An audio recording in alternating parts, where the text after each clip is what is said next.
오늘 저희들에게 주시는 하나님의 말씀 신약성경 요한복음 16장 22절에서 24절까지의 말씀입니다. 신약성경 요한복음 16장 22절에서 24절까지의 말씀, 제가 한 절, 여러분이 한 절씩 교독합니다. 22절입니다. 지금은 너희가 근심하나 내가 다시 너희를 보리니 너희의 마음이 기쁠 것이요 너희 기쁨을 빼앗을 자가 없으리라. 그날에는 너희가 아무것도 내게 묻지 아니하리라. 내가 진실로 진실로 너에게 이르노니 너희가 무엇이든지 아버지께 구하는 것을 내 이름으로 주시리라. 다같이 지금까지는 너희가 내 이름으로 아무것도 구하지 아니하였으나 구하라 그리하면 받으리니 너희 기쁨이 충만하리라. 아멘. 하나님이 살아계신 분인 것을 믿습니다. 하나님 오늘도 우리 가운데 역사하시는 하나님이신 것을 믿습니다.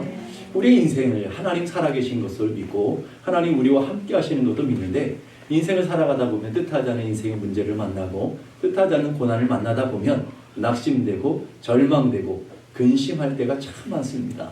근데 우리는 그 하나님, 살아계신 하나님께서 오늘 우리들에게 하시는 말씀이 뭐냐면, 너희가 근심하지 않았으면 좋겠다, 염려하지 않았으면 좋겠다. 하나님이 우리 삶을 향해서 그렇게 담대하게 얘기하시는 것을 보게 됩니다. 22절 보니까 지금 너희가 근심하나 내가 다시 너희를 보리니 너희의 마음이 기쁠 것이요 너희 기쁨을 빼앗을 자가 없을 것이다. 근심이 변해서 기쁨이 되어지는 역사, 낙심과 절망이 변해서 소망과 능력이 되어지는 역사, 그 역사를 하나님이 누리기를 원하신다라는 거예요.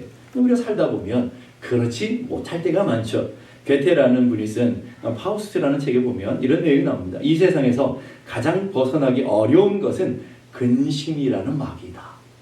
이 세상에서 벗어나기 힘든 게 뭐라고요? 마음의 근심이라는 마귀가 참 우리를 힘들게 하고 고통스럽게 할 때가 많다라는 것이죠. 사람이 사람을 죽이고 파멸시키는 가장 무서운 것은 암이나 이런 질병이 아니라 결국은 우리의 마음의 근심이라는 것을 보게 됩니다. 질병 같은 경우들은 우리 육신을 파괴할 수는 있겠지만 우리 영혼까지 파괴할 수는 없지만, 우리 안에 있는 근심, 염려, 두려움, 낙심 이런 것들은 우리의 마음을 파괴할 뿐만 아니라 우리 영혼까지, 우리의 영원한 생명까지 파괴시키는 아주 무서운 도구라는 것을 보게 됩니다. 세상에서 가장 제일 황폐하고 깨지기 쉬운 곳이 어디냐면 또한 인간의 마음이기 때문에 그래요. 여러분, 밤에 이상한 전화 한 통화만 받아도 밤잠을 설치는 게 인간의 마음이거든요. 그리고 또 누군가 한마디 지나가면서 그 사람은 아무 의미 없이 뱉은 툭 던진 말 때문에 마음이 상해서 울그락불그락 하는 것이 그게 인간의 마음이라고요.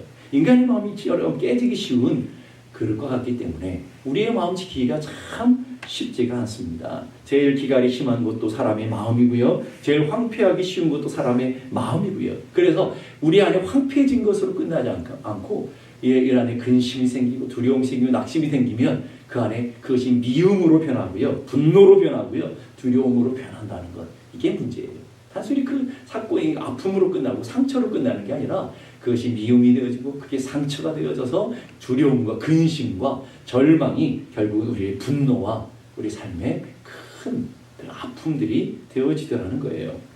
그래서 우리 주님은 아무 필요 없는 근심하지 말아라, 두려워하지 말고 염려하고 낙심하면서 너희 인생을 허비하지 말라라고 얘기하시는 거예요. 마틴 루터가 이런 얘기를 했어요. 두려움의 안경을 끼고 세상을 보면 세상 만사가 다 걱정과 염려로 가득 차 있다. 그러나 믿음이라는 안경을 끼고 세상을 보면 다 감사하며 좋게 보이며 다 하나님의 손길이 보이게 된다. 여러분, 근심의 눈으로 보세요. 다 근심거리라고요. 그런데 하나님을 향한 믿음, 내게 능력 주시는 자에서 내가 모든 것을 할 수 있느냐, 우리가 읽었잖아요. 그 믿음의 눈으로 세상을 보게 되면 하나님의 역사를 보게 되고요. 이 아픔을 인해서 하나님이 어떻게 우리 삶을 이끌어 가실지 기대가 되고요. 소망되더라는 거예요. 어떤 분이 저한테 와서 그러더라고요. 인생에 큰 문제와 아픔이 있는데 그 문제와 아픔 속에서 목사님, 저는 절망하지 않습니다. 왜냐하면 하나님이 하실 일이 기대가 됩니다. 믿음의 눈으로 보니까 이 문제를 하나님 어떻게 바꾸실지 기대가 되더라 하는 거예요. 그래서 하나님은 우리에게 근심하지 말고 하라는 게 있어요. 근심하지 말고 뭐 하라고요? 기도해라 라고 얘기하는 거예요. 하나님 우리에게 기도의 능력을 주시면서 근심하지 말고 기도하라고 우리에게 명령하고 있어요. 이건 명령입니다, 여러분. 여러분 근심하지 말고 기도하라는 건 하나님 앞에 하나님께서 우리에게 준 명령이에요. 여러분 삶에 인생에 문제가 있습니까? 아픔이 있습니까? 근심거리가 있습니까? 두려움이 있습니까? 그거에 사로잡히지 말고 기도하는 은혜가 있기를 간절히 바랍니다. 24절 보십시다. 지금까지는 너희가 내 이름으로 아무것도 구하지 아니하였으나 그 다음 뭐예요? 구하라 그랬어요. 구하라. 내 이름으로 구하라. 그리하면 받으리니 너희 기쁨이 충만하리라. 아멘. 그냥 기쁨으로 채워지는 게 아니라 아까 근심할 수밖에 없었으나 그러잖아요. 두려워할 수밖에 없었어요. 근심과 두려움 가운데 있었어요. 근데 구하라. 내 이름으로 구하면 그 근심이 기쁨이 되어지고 그 두려움이 충만함으로 바뀌어지는 놀라운 역사가 일어나게 될 것을 믿을 수 있기를 바랍니다. 그 근심하고 절망하는 제자들에게 주님이 마지막 따라하시면서 고별 설교하시는 장면이 요한복음 14장에서부터 16장이라고 그랬잖아요. 14장에 16장에 여러분 잘 집에 가서 읽어보시면 아주 독특한 반복되는 게 있어요. 그게 뭐냐면 기도예요.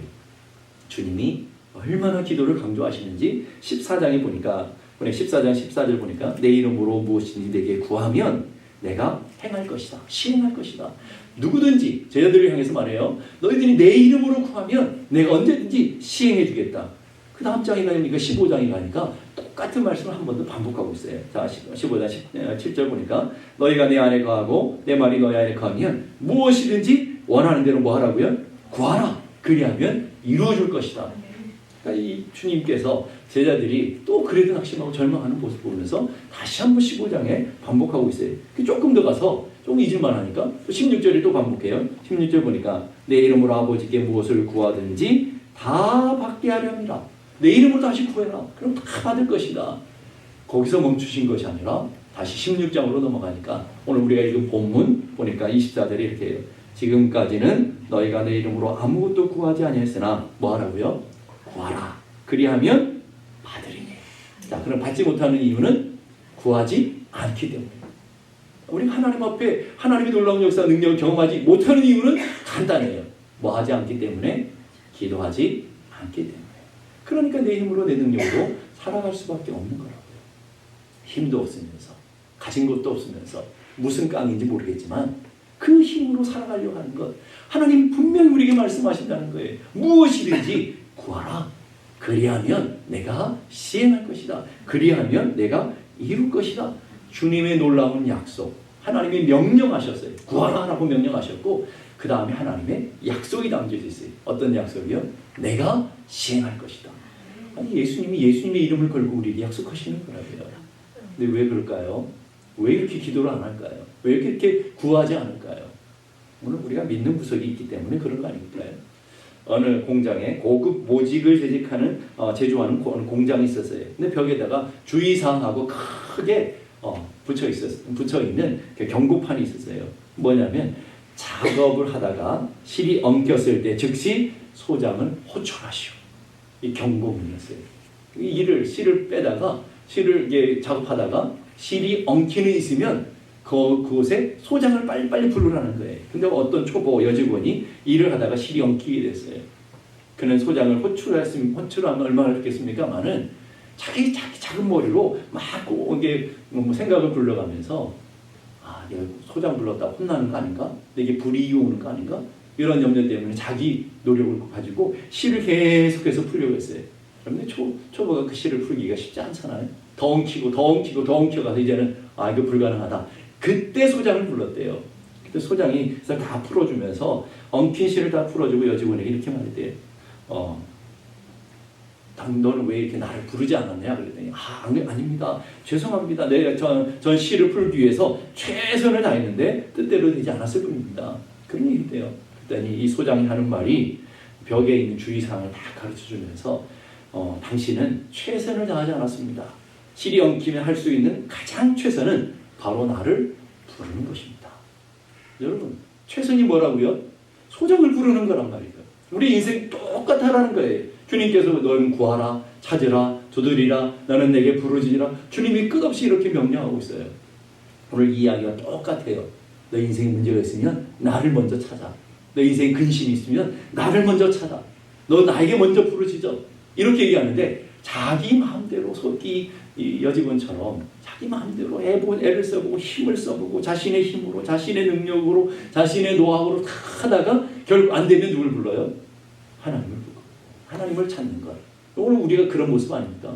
근데 그게 최선이 아니란 말이에요. 나는 최선을 다한다고 생각해요. 내 힘으로, 내 능력으로, 내 노하우를 가지고 내 방법으로 최선을 다하고 하는데 하나님 뭐라고 하느냐면 그게 최선이 아니라는 거예요. 최선은 뭐라고요? 소장을 부르는 거예요. 최선은 뭐라고요? 우리가 하나님을 부르는, 하나님 앞에 나오는 것, 그게 우리의 인생의 최선인 것을 믿을 수 있기를 바랍니다. 그래서 야고보서 5장 13절에 이렇게 말해요. 너희 중에 고난당하는 자가 있느냐? 저는 뭐하라고요? 기도할 것이요. 너희 중에 고난당하는 자가 있느냐? 저는 기도할 것이요. 라고 말하고 있어요. 무디 목사님이 글에 보게 되면 이런 내용이 글에 있습니다. 기도는 하나님의 자녀가 가진 가장 무섭고 강한 무기다.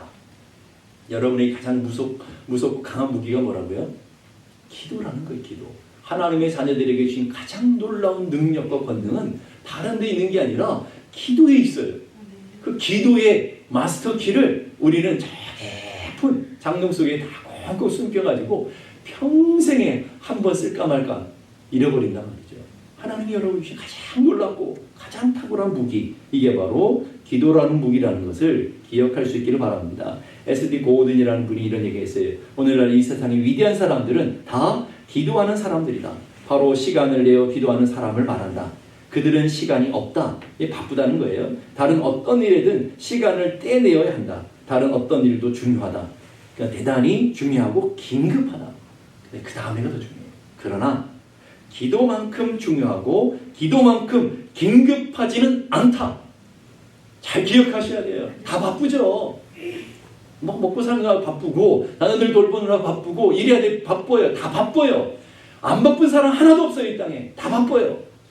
그런데 위대한 믿음의 사람들은 그 바쁜 가운데 시간을 쪼개서 기도의 우선순위를 하고 있단 말이죠. 왜 그렇다고요? 기도가 가장 바쁘고 가장 긴급하고 가장 중요한 일이기 때문에 그렇다는 말이에요. 여러분. 한가해서 기도하는 게 아닙니다. 할 일이 없어서 기도하는 게 아닙니다. 가장 긴급하고 가장 중요하고 가장 탁월한 일이기 때문에 기도하는 것. 바로 기도하라는 말이에요. 아주 중요한 여기 오늘 기도의 원리, 응답받는 원리를 얘기하고 있어요. 내 이름으로 구하라, 그리하면 받으리니. 모든 종교와 차이점이 여기서 나오져요. 예수님의 이름으로 구한다는 것. 모든 종교는요, 원칙이 똑같아요. 지성이면 감천이에요. 지성이면 감천이 뭐예요? 첫째도 정성, 둘째도 정성, 셋째도 정성. 정성을 드려야 돼요. 초지일관 끝없이 정성을 바쳐요. 그래서 하늘을 감동시키도록 정성을 드려야 돼요. 신의 마음을 움직이도록 묵주를 100번 돌린다든지 신을 감동시키도록 무릎을 성당으로 올라간다든지 천일 새벽기도 목욕제기 하면서 한다든지 다 정성이라고요. 기독교는 유일하게 정성이 아니라 예수 그리스도의 이름을 의지하여. 아멘. 이게 다른 차이점이란 말이에요. 이런 천일여화라는 유명한 책이 있죠. 거기에 보면 여러분이 잘 아시는 알리바바와 40인의 도둑 이야기가 있어요. 도둑들이 물건을 훔쳐오면 동굴에 숨겨놓는데 동굴의 문은 요즘처럼 자동 시스템을 갖고 있는 그 옛날에 그런 시스템이 있었단 말이죠.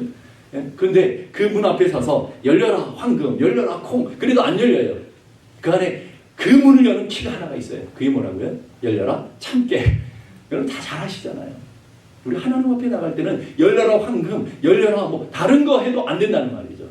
은혜의 보좌 앞으로 나갈 때는 예수 그리스도의 이름의 권세를 의지하여 예수 그리스도의 능력과 권능을 의지하여 하나님의 자녀로 담대하게 나가는 거예요. 여러분. 아멘. 예수 그리스도의 피로 말미암아 우리는 하나님의 자녀가 되었고 은혜의 보좌 앞으로 들어갈 수 있는 능력과 권능을 덧입게 된 줄로 믿습니다. 아멘. 그래서 여러분에게 성막을 성경 공부를 하는 거예요.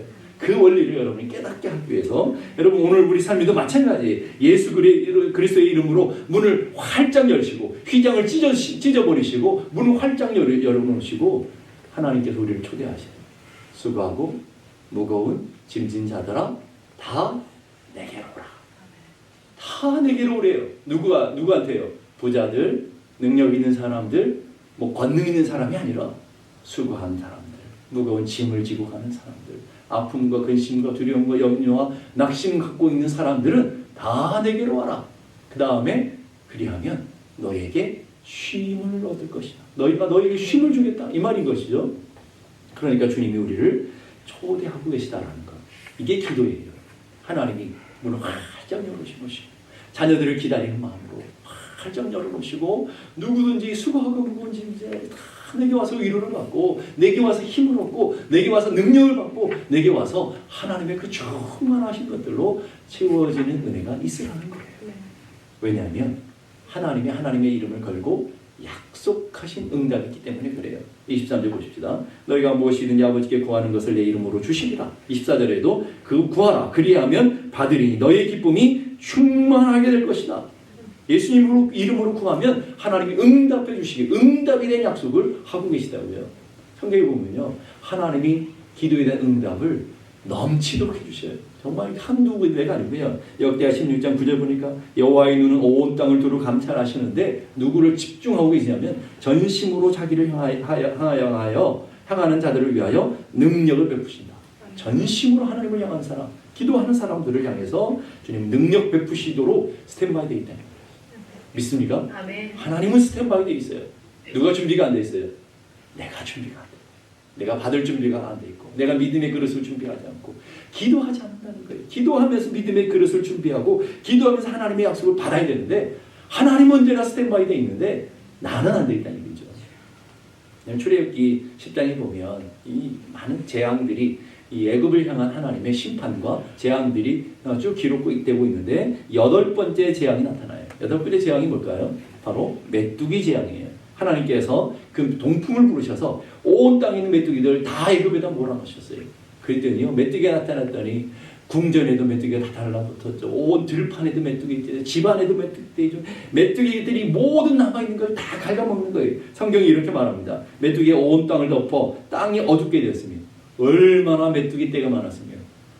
이 말씀을 이제 여러분들이 유튜브에 가보면 메뚜기 떼에 출연한 장면을 보면요, 정말 새카맣더라고요. 여러분, 그런 메뚜기 떼가 나타났단 말이에요.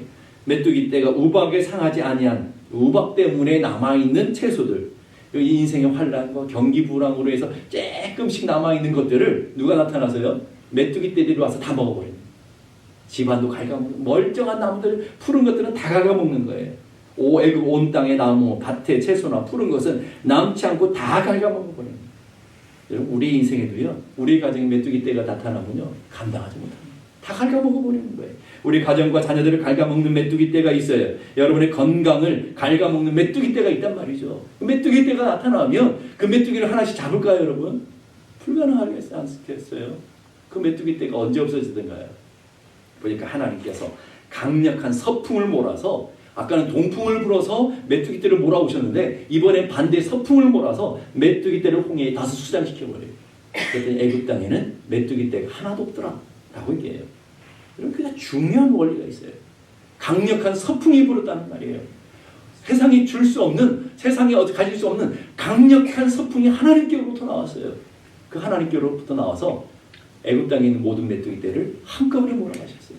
여러분, 그런 역사가 있기를 간절히 바랍니다. 하나님의 강력한 축복의 서풍, 하나님의 강력한 은혜의 서풍이 여러분의 가정에 불고 여러분의 기업에 불어서 여러분의 때를 갉아먹는, 여러분의 인생을 갉아먹는 메뚜기 떼를 다 몰아버리셔야 돼요. 그게 능력이라는 거예요. 근데 그 서풍이 언제 나타나느냐?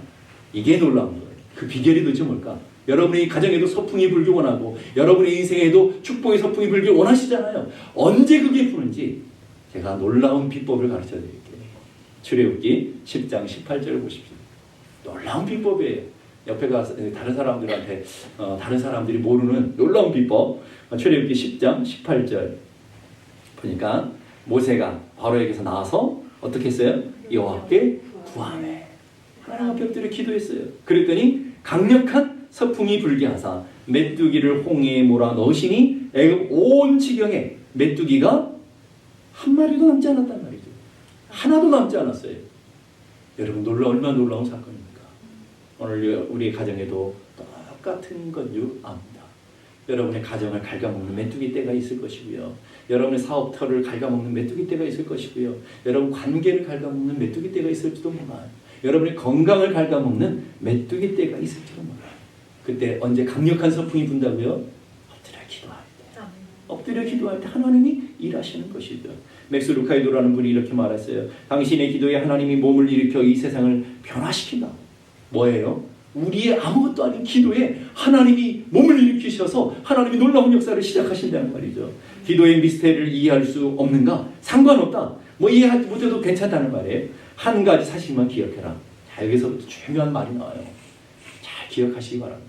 누군가 땅에서 기도하면 하늘이 행동이 시작된다. 당신이 기도하면 예수님이 들으시고 예수님이 들으시면 세상이 변화되어지고 모든 일은 누군가 기도했기 때문에 일어난다. 얼마나 놀라운 표현인지 몰라요. 여러분 복을 받는다고요? 누군가 여러분을 위해서 기도했기 때문이라는 거예요. 여러분의 인생 문제가 잘 풀린다고요? 누군가 기도했기 때문이라는 거예요. 여러분들이 그 기도의 능력을 알든 모르든 상관없어요. 여러분이 기도하는 순간 하나님은 일어서시고 하늘에서 일하시고 여러분이 기도할 때 하나님이 대신 일해 주시는 놀라운 능력을 맛볼 수 있기를 간절히 바랍니다. 모세는 메뚜기 문제를 하나님께 맡겼어요. 여러분 그 메뚜기를 온 사람들 다 동원해서 메뚜기 떼를 잡으려고 한들 잡을 수나 있겠습니까 여러분? 불가항력적인 인생의 문제잖아요. 그 한 마리 한 마리 잡으면서 1년 2년 소비했으면 아마 남는 게 하나도 없었을 거라고요. 어떻게 했다고요? 하나님 앞에 엎드려 기도할 때 하나님이 한순간 서풍을 불게 하셔서 축복의 서풍을 부르셔서 모든 메뚜기 떼를 몰아내셨다는 거예요. 자, 우리 한번 따라해 보십시다. 우리가 기도할 때 하나님이 일하십니다. 다시 한번 우리가 기도할 때 하나님이 일하십니다. 믿습니까? 문제 해결하려면 문제가 실행하는 게 아니에요. 영적인 원리는 우리가 하나님 앞에 기도할 때 하나님이 역사하시는 것. 그걸 볼 수 있길 바랍니다. 그래서 24절 구하라 그리하면 받으리니 너희 기쁨이 충만하리라. 아까는 근심할 수밖에 없으나 그런데 기쁨이 충만해지는 그 중간에 뭐가 들어가 있어요? 구하면 너희들이 구하면 하나님 앞에 엎드려 기도하면 실존주의 철학자 키에르 페고르라는 분이 기가 막힌 이야기를 했더라고요. 잘 들어보세요. 나는 죽지 않으려고 숨을 쉽니다. 여러분 살기 위해 숨을 쉬잖아요. 기도도 마찬가지입니다. 죽지 않으려고 기도해야 합니다. 여러분 기도해야 산다고요. 영혼이. 기도해야 여러분의 가정이 살고요. 기도해야 여러분의 자녀들이 사는 거라고요. 여러분 부모들은 책임이 있어요. 평생 여러분 자녀를 낳았으면 여러분들이 자녀를 위해서 죽을 때까지 해야 되는 사명 뭐냐면 자녀들을 위해서 매일 엎드려 기도하셔요. 그렇지 않으면 여러분 하나님 앞에서 여러분이 책임을 간과하는 무서운 죄예요. 여러분 죄입니다. 여러분 자녀들을 여러분이 이 땅에 놓게 있으면 여러분의 뜻 가운데 낳든지 그렇지 않든 이 땅에 여러분을 통해서 이 땅에 자녀들이 나왔으면 여러분이 자녀들을 보시면서 평생 해야 되는 사명은 기도하는 사명. 자녀들을 위해서 여러분이 기도하셔야 돼요. 여러분이 기도하지 않는데 누가 기도해 주겠어요, 여러분? 기도해 줄 사람 없습니다, 여러분. 여러분이 기도하셔야 돼요. 여러분이 기도하실 때 하나님의 놀라운 역사가 일어나게 될 줄로 믿습니다. 저는 이 말씀을 참 좋아해요. 시편 126편 5절 6절. 우리 한번 다 같이 한번 읽어볼까요? 시편 126편 5절 6절 다 같이 시작. 눈물 흘리며 씨를 뿌리는 자는 기쁨으로 거두리로다. 울며 씨를 뿌리러 나가는 자는 정녕 기쁨으로 그 단을 가지고 돌아오리로다. 여러분 지금 우리가 눈물 날 일 많아요. 괴로운 일도 많아요. 억울한 일도 많고요. 뜻하지 않은 인생의 두려움과 인생 문제를 만날 때도 있어요. 근데 그냥 그 자리에 멈춰 있으면 아무런 역사가 일어나잖아요. 그런데 힘들고 어려워도 눈물 흘리며 씨를 뿌리는 자, 저는 이거 기도의 씨라고 해요. 기도의 씨를 뿌리는 사람들은 정녕 기쁨으로 거두리로다. 아까 말씀드렸죠. 근심에서 기쁨이 되리라. 기쁨의 단을 걷는다는 거예요. 울며 씨를 뿌리러 나가는 자는 정녕 기쁨으로 그 단을 가지고 돌아오리로다.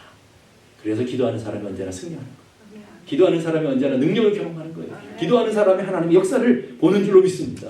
지금 낙심하고 절망할 때가 아니라 여러분들이 하나님 앞에 엎드려 기도하셔야 돼요. 이것은 불가능합니다. 우리 자녀는 불가능합니다. 이 문제는 불가능합니다. 배우자는 불가능합니다. 여러분 불가능해 보이셔요? 여러분은 불가능하죠. 그러나 여러분 불가능한 문제를 하나님 손에 두면 하나님은 불가능이 없는 줄로 믿습니다. 하나님 손에 맡기는 거예요. 그렇기 때문에 울며 씨를 뿌리러 나가는 자는 정녕 반드시 기쁨으로 단을 거두는 역사가 일어나게 될 줄로 믿습니다.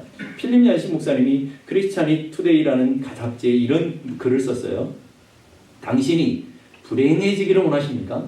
불행해지기 원하시는 분, 그렇게까지 원하시는 분은 없으실 거예요. 불행해지기를 원한다면 여러분의 하나님을 추방하십시오. 하나님을 거절하십시오. 그리고 기도를 멈추십시오. 그게 불행의 원인이 돼요. 불행해지기 원한다는 사람들은 아주 간단해요. 여러분의 인생에 하나님을 몰아내고 여러분이 했던 기도를 멈추면 불행은 금방 불행해지는 거예요. 여러분이 믿음의 정원은 금방 망가지게 되는 거예요. 반대로 그러나 행복해지길 원하십니까? 여러분 행복해지길 원하십니까? 아닌가요? 행복해지길 원하십니까? 네, 행복해지세요. 제가 간절히 원합니다. 여러분 행복해지세요. 행복해지는 비결을 가르쳐 드릴게요. 그렇다면 하나님을 여러분의 주인으로 복귀시키십시오. 그리고 그 하나님 앞에 엎드려 기도하는 것을 배우십시오. 나의 연약함을 내가 안다면, 내가 죄인이고 하나님 앞에 피조물이라는 사실을 겸허히 깨닫는다면 나는 그 하나님의 도움 없이는 호흡할 수도 없는 존재, 생존이 불가능한 존재입니다. 따라서 그 하나님을 아빠라고 부르며 그 하나님의 도우심을 입고 살아야 합니다. 하나님을 아빠라고 부르며 그 하나님 앞에 믿음으로 나갈 때 하나님께서, 우리 아버지 되신 하나님께서 우리 인생을 붙들어 주시고 인도해 주시더라는 거예요. 여러분의 마음속에 오늘 꼭 하나 기도해 줍시다. 여러분의 안에 꼭 하나 마음에 새겨뒀으면 좋겠어요. 내가 기도해야 내가 살고, 내가 기도해야 내 자녀가 살고, 내가 기도해야 내 가정이 살고, 내가 기도해야 교회가 살아난다. 아멘.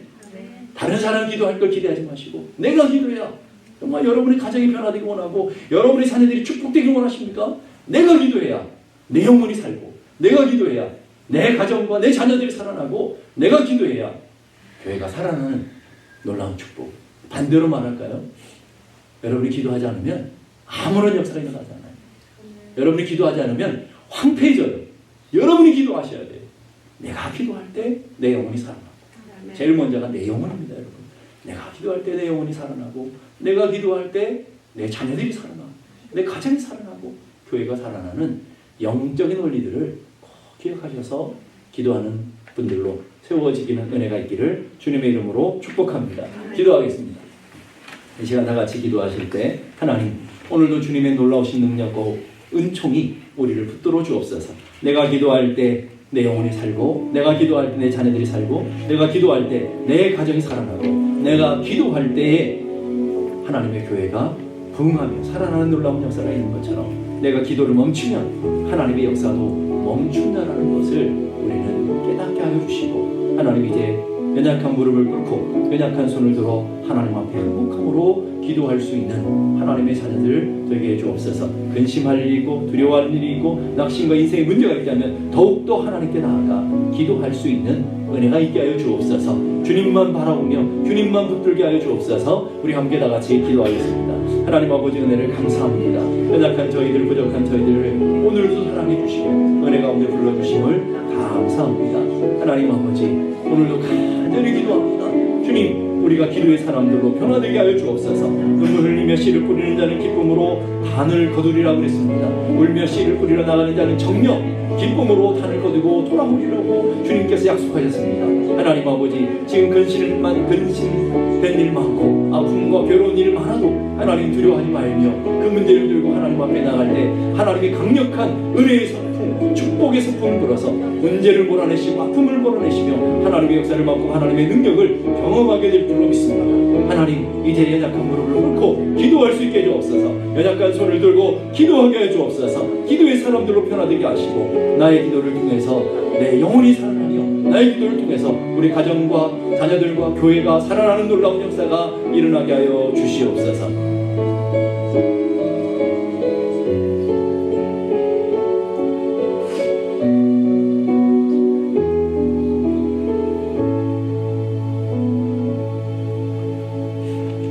이제는 우리 주님 예수 그리스도의 은혜와 하나님 아버지 크고도 놀라우신 사랑과 성령님의 감화 감동 충만케 하시는 역사가 이제로부터 영원까지 함께 계시기를 간절히 축원하옵나이다. 아멘.